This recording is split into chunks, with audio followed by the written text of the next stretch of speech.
14 വയസ്സുകാരനെ പ്രകൃതിവിരുദ്ധ പീഡനത്തിനിരയാക്കിയ കേസിൽ പ്രതിക്ക് 30 വർഷം കഠിന തടവും 1.5 ലക്ഷം രൂപ പിഴയും ശിക്ഷ. തൊഴിയൂർ തളികശ്ശേരി വീട്ടിൽ 75 വയസ്സുള്ള മൊയ്തീനെയാണ് ചാവക്കാട് അതിവേഗ സ്പെഷ്യൽ കോടതി ജഡ്ജി എസ് ലിഷ കുറ്റക്കാരനാണെന്ന് കണ്ടെത്തി ശിക്ഷ വിധിച്ചത്. പിഴ അടയ്ക്കാത്ത പക്ഷം 30 മാസം കൂടി അധിക തടവ് അനുഭവിക്കണം. പിഴസംഖ്യയിൽ നിന്നും 1 ലക്ഷം രൂപ കുട്ടിക്ക് നഷ്ടപരിഹാരമായി നൽകാനും കോടതി വിധിച്ചു.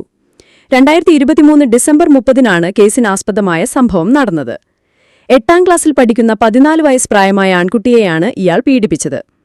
മണ്ണാംകുളം പാടം കണ്ട് തിരിച്ചു പോവുകയായിരുന്ന കുട്ടിയെ പ്രതി തന്റെ വീടിനോട് ചേർന്ന് പണിതുകൊണ്ടിരിക്കുന്ന വീട്ടിലെ ബാത്റൂമിൽ കൊണ്ടുപോയി പ്രകൃതിവിരുദ്ധമായി പീഡിപ്പിക്കുകയായിരുന്നു.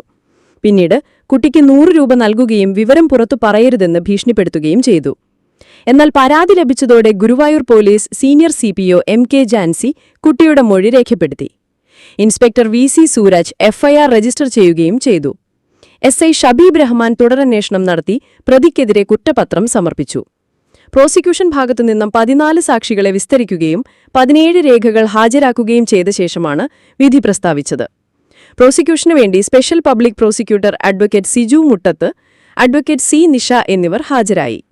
ലൈസൺ ഓഫീസർമാരായ സിന്ധു പ്രസീത എന്നിവർ കോടതി നടപടികൾ ഏകോപിപ്പിക്കുന്നതിനായി പ്രോസിക്യൂഷനെ സഹായിച്ചു.